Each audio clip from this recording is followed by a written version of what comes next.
institutions here with us. Representatives from international projects, I see here. Thank you very much. Representatives from think tank organizations, institutions, research organizations, and other deemed colleagues. I think you have received all the preceding events and materials, but I would like also to outline the event proceeding today, in order we are aware of what we expect and what we will be discussing today. Minister Bitici will be addressing you with the priorities of Ministry of Education, Science and Technology in the field of research and development, and plans of Ministry to attract more funds from Horizon 2020. This is also what we as a project had us, we are working hand in hand with the officials from the Ministry in order this is achieved. Moreover, today's event will mark also the launching of regulation for functioning of NCP, the document that was missing perhaps in the previous experience of NCP, and we believe that this document will be a good milestone. And we'll be presenting as well during the event whereabouts about this document. On the other side, the presence of His Excellency, Mr. Pfandler, will outline the Austrian intentions to promote higher education and research in Kosovo along the principles of European higher education area. After the official address, the event proceedings will resume with good and qualitative presentations. And of course, we are very happy to have here Mr. Gorazd Weiss, Senior Expert and Project Manager at Center for Social Innovation from Vienna.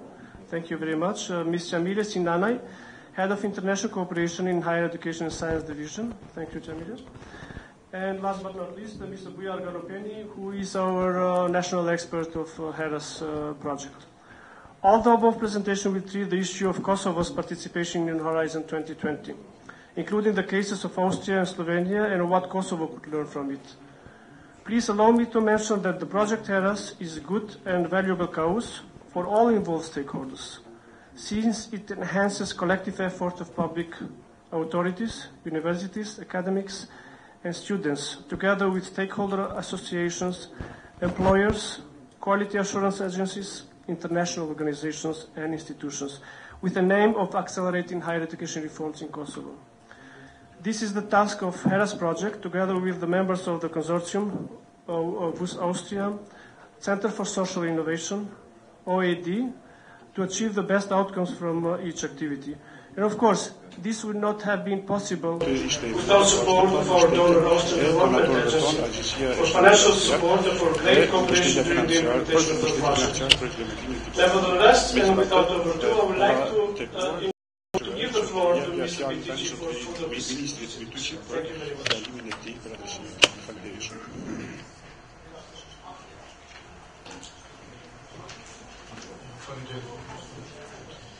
Përshëndetje për gjithëve, nderuar shëndetësia ambasadore Austrisë në Republikën e Kosovës, të nderuar përfaqësues, të nderuar përfaqësues të institucionit të arsimit, drejtor, student, profesor. Vërtet sot është një konferencë relative e rëndësishme, cilën ne vazhdimisht kemi të shkuar që duhet të fillojmë që në Kosovë institucionit të arsimit lartë pas të mbesin vetëm në pjesën e mësimdhënies, por duhet të ecë tutje. Duhet shkojmë me pjesën e teorisë kërkimeve të cilat do të kërkojmë që është pika kyçe që është informatori duhet ta zhvillojë pjesë. Sfar duhet të falenderoj gjithë për pjesëmarrjen në konferencë, lejoni që fillimisht të njoftoj për prioritetin që Mashti ka në fushën e orientimit dhe në përpjekjet që vazhdimisht Mashti po i bën për të ndërtuar në funksionimin e arsimit të lartë dhe kërkimit shkencor në Kosovë. Ministria e Arsimit, Shkencës dhe Teknologjisë në kuadër të kompetencave që ka, është duke bërë përpjekje që të ketë një reformë në arsimin e lartë. Nga vetë fakti që procesi i volonjes preferohet tani si energjive të reja në mes të arsimit dhe pjesës kërkimore dhe shkencore, dhe kjo neve në vend që vërtet edhe në Kosovë duhet të marrëm hapat e tillë që kemi në përputhje me këto kërkesa që dalin edhe nga procesi i volonjes. Për këtë arsye Mashti është duke punuar për rregullisht që të kemi një infrastrukturë dhe një bazë ligjore e cila do ta ndihmonte në këtë proces. Siç jeni ndjeni, tani Ministria e Shkencës dhe Arsimit dhe Ministria e Arsimit, Shkencës dhe Teknologjisë është duke e riproceduar ligjin për arsimin e lartë dhe ku konsiderojnë që merret këtij ligji pra të përfshihen ato ndryshime të cilat tashmë janë të nevojshme që të kemi një qasje ndryshe të institucioneve të arsimit të lartë, por ku do të jepet një hapësirë shumë e gjerë, jo vetëm pjesës e mësimdhënies, por edhe pjesës që ka të bëjë me kërkimet shkencore dhe hulumtimet. Po përveç që ne vazhdimisht bëjmë përpjekje që ta kemi një infrastrukturë ligjore e cila do ta ndihmonte këtë proces, është normale që neve na duhet edhe pjesa e praktikave të mira dhe ndihma e cila është shumë e nevojshme në këtë proces, sidomos në fazën fillestare. Për këtë arsye ne duhet ta falenderojmë qeverinë e Austrisë, e cila vazhdimisht e ka përkrahur dhe po vazhdon me përkrahur këtë proces të rëndësishëm. Gjithsesi, projekti Heras është një ndër projektet më kryesore, e cila është duke punuar ngushtë me Ministrinë e Arsimit për ta çuar këtë proces përpara, që vërtet dua t'i falenderoj gjithë stafin e Herasit që vazhdimisht janë në proces të ndihmës dhe në angazhimin e vazhdueshëm. Masht në mbështetje dhe mundësitë buxhetore, pra që të kemi një përkrahje të ulëmtuesve tanë të ri dhe me mundësitë tona të kufizuara buxhetore, mashti shpesh hap konkurse të ndryshme ku për kërkimet shkencore bën pagesat të ndryshme të shkencëtarëve që kanë një prirje në pjesën e ulëmtimit shkencor. Pavarësisht që këto konkurse dhe këto pagesa janë të limituara, megjithatë është një pjesë shtytje që bën përpjekje që edhe Ministria ta jap një përkrahje drejt zhvillimit të shkencës dhe të ulëmtimit.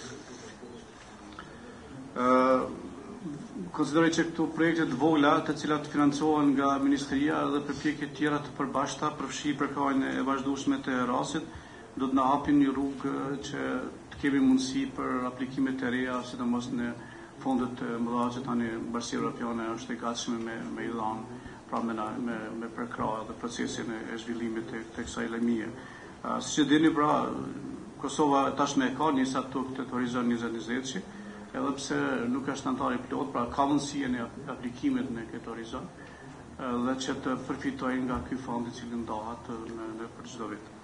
Pavarësisht mundësive, deri tani nuk është treguar ndoshta ndonjë sukses i madh, por megjithatë ka pas përpjekje dhe janë arritur disa suksese të aplikimit. Ne si Ministri jemi të gatshëm me ndihmu këtë proces dhe në këtë aspekt sot së bashku me Herasin kemi përpiluar dhe një rregullore e cila tashmë është nënshkruar. Dhe konsideroj që kjo është rregullore e cila do ta ndihmojë procesin dhe do ta bën shumë të lehtë mundësinë e aplikimit në këtë fond në Horizon 2020. Gjitha këto përpjekje tregojnë që edhe Ministria po edhe institucionet tjera tani do ta kenë mundësi të bashkëveprimit, do ta kenë mundësi shumë të lehtë që të qasëm çështjes së ulëmtimit shkencor, pra edhe të përfitimit të fondit. Pra të rive tanë në një farë mënyrë po i hapet një perspektive re. Sa për informacionin e juaj, mashti në vitin e kaluar ka nënshkruar dhe një marrëveshje ku është bashkëthemelues i një institucionit me Evropën Juglindore, dhe ky institucion që ka qëllimin institutin hulumtues, kryesisht në energjinë ripërtërishme, është po ashtu një mundësi e mirë që shkencëtarëve tanë, hulumtuesve tanë të jepet mundësia që të përfitojnë nga ky institut që edhe Kosova është themelues i këtij institucioni. Lajmi i fundit i mirë është po ashtu dje kemi marrë informacion që ne mund të jemi antar të fshinit të parë të Kostit, pra është një statut që i jepet Kosovës, një statut i veçantë, që këtë rast duhet ta falenderoj konsullin e nderit në shtetin e Austrisë, konsullin e nderit Kosovës në shtetin e Austrisë, që ka bërë një punë të jashtëzakonshme që Kosova të ketë mundësi të jetë pjesë si fshin i parë i Kostit dhe të hapet perspektiva pra të rinjve tanë, të cilët në fushën e hulumtimit dhe shkencës kanë mundësi të përfitojnë grante dhe donacione të ndryshme, pra është një mundësi jashtëzakonshme dhe konsideroj që ky është një lajm i mirë. Pra ne si Ministri mbesim të përkushtuar në drejtimin e dhënies së kontributit tonë dhe jemi të gatshëm të bashkëpunojmë me partnerët tonë ngushtë që perspektiva e shkencës dhe hulumtimit në Kosovë të merr rrugën e duhur. Ju falenderoj për ndërim. Thank you very much, Minister. It's really a pleasure to have you here. And as you said, this event, Horizon 2020 Research Projects and Development, comes to the right momentum as it falls completely on the priorities of the Ministry and the current cabinet. We are very happy to continue and your endeavors to implement in the best possible way. Again, thank you very much. And then I would like to give the floor to Ambassador Fandler for the proceedings. Thank you very much, Mr. Modi. Dear Minister, dear colleagues from the Kosova Development Agency, dear partners, dear experts, distinguished guests, thank you very much for inviting me to this event today. I checked it up. It's indeed, it has been mentioned before, it's about a year ago when we started this project. And I'm very happy to be here today to mark this important start of a new phase of Serra's project, which has to do with the national contact points in the context of Horizon 2020. I'm happy to see these kind of activities and part of this project, because we believe it will help Kosovo to show stronger performance in international research collaboration, and a stronger integration into the European research area. A few general remarks, if you allow. Austria is, and I cannot miss this opportunity to mention it, is since many years committed to the Kosovo higher education area, and we are doing this since we are convinced that improvements in the area of education will ultimately help reducing unemployment and raising living standards in Kosovo. So HERAS is part of this endeavor to not only improve the education system here in Kosovo, but also to improve the life of the young people that are attending Kosovo universities. And within this envelope of the HERAS project, Austria is providing a financial input overall 1.8 million over a period of the period of the whole project, which is about 2.5 years. And with this project, we hope very much that the cooperation between the government of Austria and Kosovo in the field of higher education is further strengthened. But Por, do të doja të përmend gjithashtu dhe është e rëndësishme për ne gjithashtu që ky projekt të lancohet dhe të zbatohet mendimin e përkushtimit të bashkëfinancimit të Ministrisë së Arsimit, Edukimit dhe Shkencës, Teknologjisë dhe Arsimit dhe natyrisht me kontributin financiar dhe përkushtimin e institucioneve të Kosovës ndaj këtij projekti. As you will be hearing later today from the presentations, Horizon 2020, the framework program for research and innovation, Korniza Evropiane për kërkim dhe inovacion është programi më I madh në Evropë. Kërkimor. Pra është një program 7 vjeçar që zgjat nga 2014 deri në 2020 për vendet e BE-s dhe vendet partnere. Dhe për këtë Horizon 2020 ekziston është ndarë një shumë për rreth 80 miliard euro.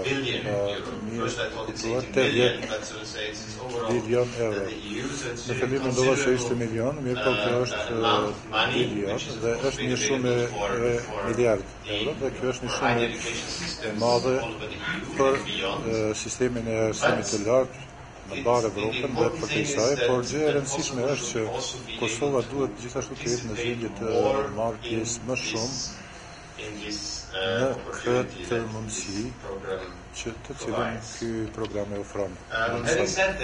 Me të thënë këtë, Kosova do të konkurrojë me shtete tjera që të ketë mundësi për të marrë projekte të financuara nga Horizon 2020. Pra natyrisht shumë shtete konkurrojnë që të jenë pjesë të saj, që të shfrytëzojnë fondet që janë në dispozicion. Prandaj duhet të ketë ca përpjekje. Nuk mund të vijë pa barazhe.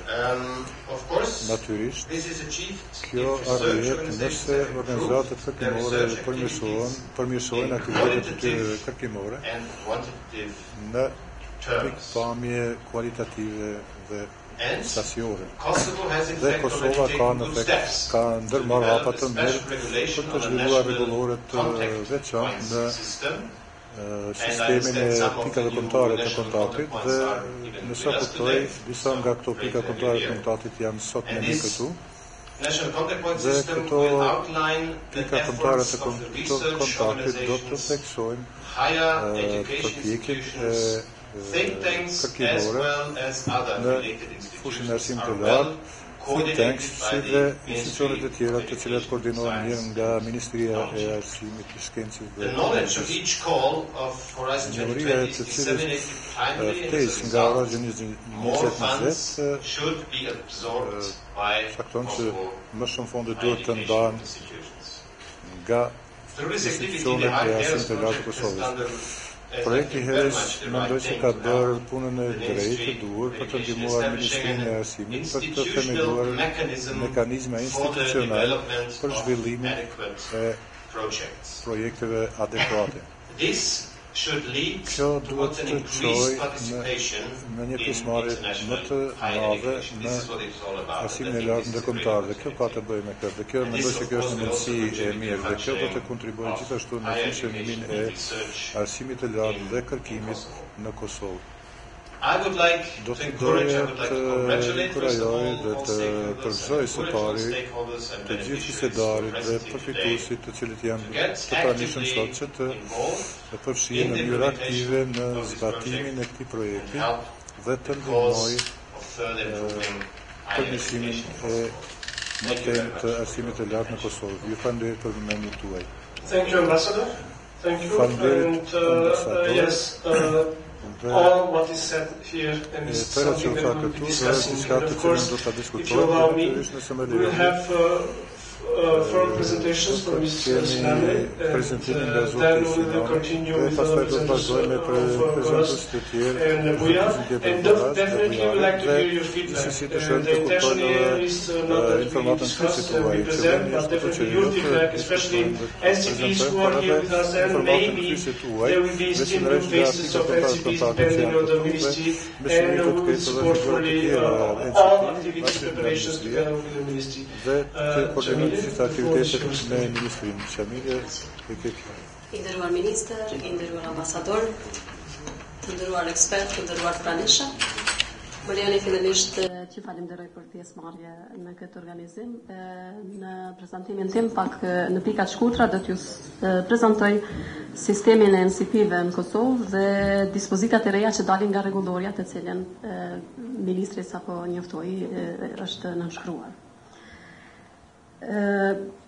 Përpjekjet e Kosovës për pjesëmarrjen në programin e Unit Evropian për hulumtim dhe inovacion kanë filluar që në vitin 2008. Ky program ishte jashtëquajtur FP7, për cilin tani më të gjithë kemi njohuri.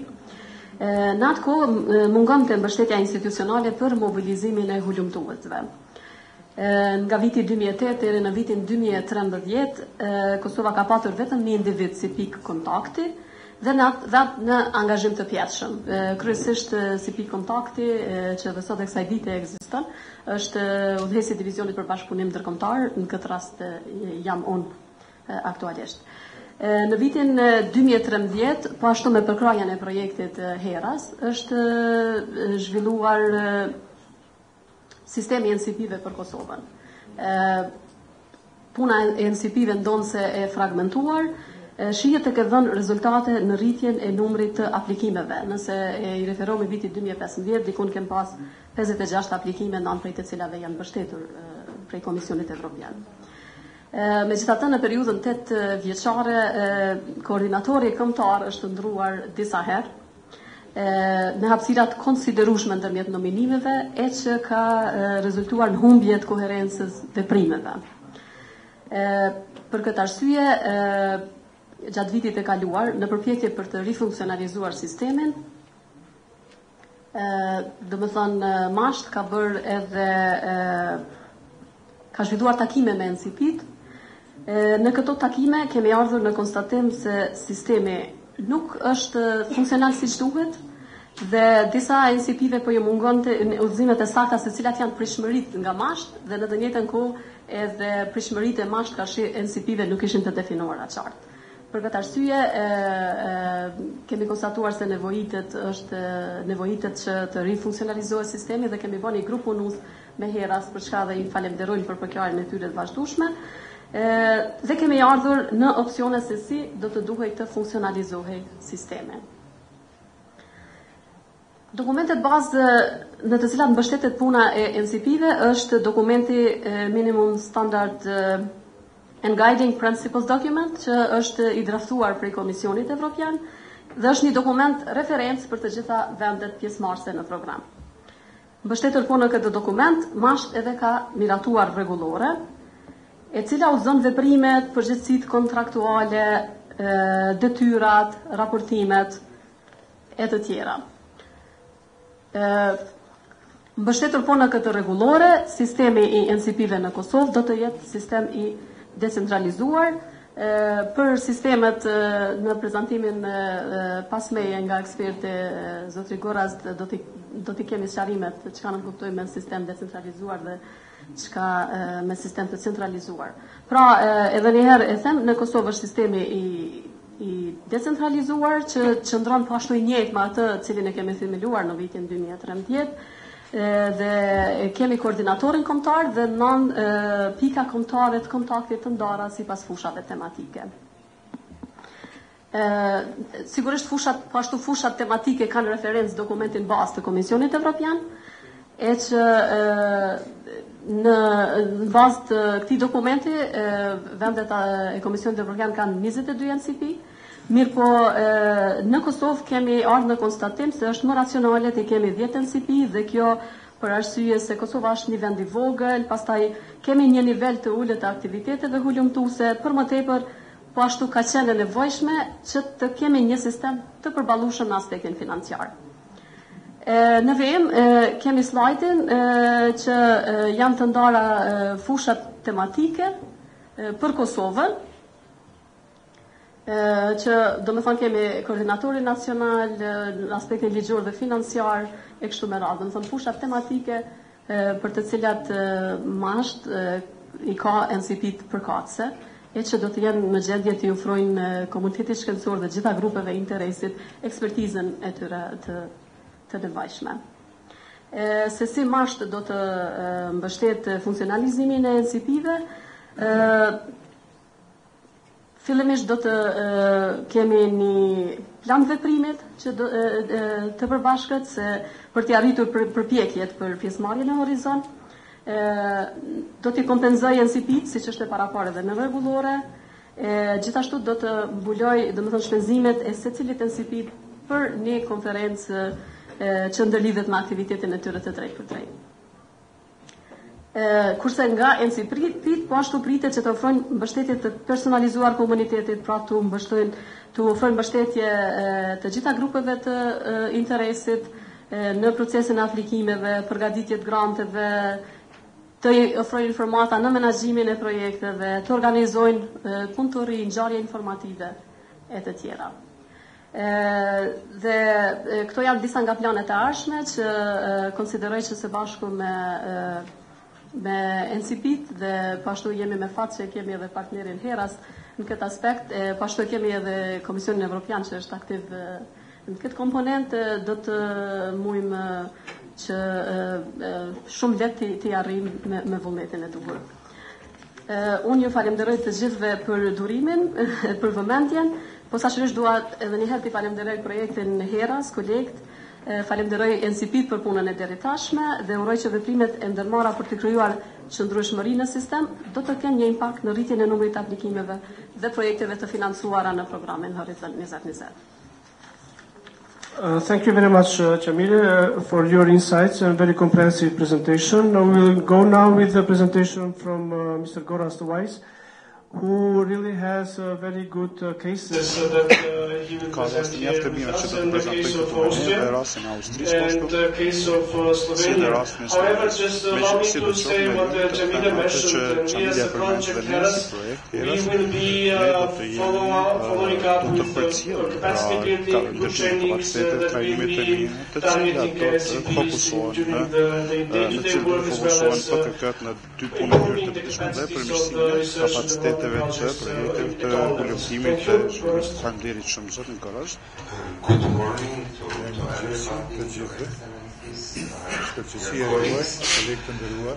Thank you very much for your presentation, Jamila. In my presentation, I will go through main principles of the national counterpoint system, and I will, as mentioned, present also the case of Austria and case of Slovenia, which are two different cases, as well as give some recommendations from the comparative analysis which was done by the ERAF project from also other countries in Europe. So, next slide please. Yeah. So, main principles of the national contact system. So, here I would like to say, as it was already mentioned, EU has published just minimum standards.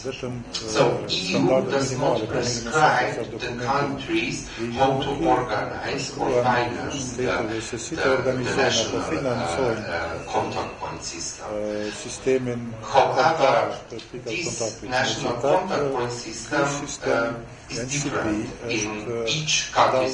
There are no two countries in the European Union, member states or associated countries or any other so-called third countries which are alike. So, because these NCP systems are usually organized according to the national preference, means or national priorities, and need also to fit very well into the national policies, priorities, and strategies of each country. So, what is important is that we have, when we establish an NCP system, that we have some action plan, and this was mentioned here by my colleague Jamila before. Kosovo is preparing also an action plan to develop NCP, so means we will prepare also HERAS project will contribute to this in the future. So good coordination, which I am sure that this is the case. Now, there is what is also important when we talk about the work of NCPs. There is no monopoly on information.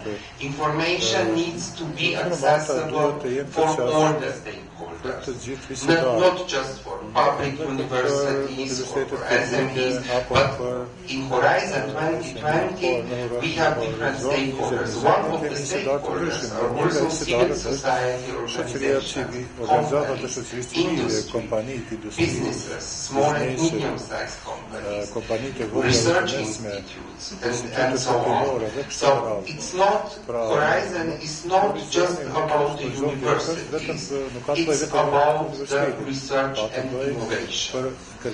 And all the organizations which are contributing to the strengthening of the research and innovation issues in a country are important and very welcome to participate in the Horizon 2020. So, what is also important for the NCP system, as I have mentioned, just is to address all the stakeholders. So, and also I will go into this later in my presentation. So, what is about the size? We have different sizes of NCPs. I was involved in I'm coordinating also a Horizon 2020 project funded by Horizon 2020 with Ukraine, and there we have established a very big NCP, but it's a big country. So we have national contact points, regional contact points, and for example also local contact points. But for a bigger country there are different things. Kosovo is quite small country, and for now it's also has a status of a third country, it's an associated country to the Horizon 2020, and the presented national contact point system, which was presented by my colleague Jamila, and is also this establishment, this regulation, in our opinion as an expert group, is quite suitable for Kosovo. So we have also, for the terms of the organization of the NCPs, so we have centralized systems which host all NCPs in one organization, and decentralized systems which are distributed by nominations in the various organizations. This is also the case of Kosovo now. It's also the case in Slovenia when I which I will present later. But in Austria, we have centralized systems, which is professional. What it means professional? It means that the NCPs are full-time employed. So if we can, the next slide, please. So, what are the tasks of NCPs according to this regulation? Is to, first of all, the NCPs when starts to begin with the NCP network, and as far as I know here in Kosovo, we have now a new NCP network, new NCP coordinator to start to developing a client base. So who are clients of the NCPs? The clients are aforementioned stakeholders. These are universities, individual researchers from universities, representatives of civil society organizations, NGOs, also businesses, and also to create awareness. So it is very good that all the information are published in a portal online, that the informations are disseminated by the NCPs as NCP network as whole to the different targeted group, also specific information. Then also we have, I would like now to present the two structures as I have mentioned. One is Austria and Slovenia. So in Austria, as I have mentioned, we have centralized and professionalized NCP structure, which is located at the Austrian Research Promotion Agency. So that means that all the NCPs for all the Horizon 2020 priorities are, except for the nuclear research and training, are located in one of the departments of the Austrian Research Promotion. So here we have also a slide which was given to me by the national coordinator, Andrea Hotlinger, from Austria. And as you can see, Austrian Research and Promotion Agency has different departments. However, all these international cooperation issues are concentrated in the European and international program division or department, and they are responsible for Horizon, Horizon 2020 program, other initiatives, multilateral initiatives, which are joint public initiative, joint technology initiatives, European innovation technology issues, COSME, post-Eureka, which is also already known in Kosovo, so, and as well as a European Enterprises Network. So everything is in Austria concentrated, and we have more than 30 NCPs in Austria, and furthermore, each NCP has also an expert from the field, so for each priority, 2 persons. So this means full-time job. Yes, it's a full-time job just to cover the Horizon 2020. So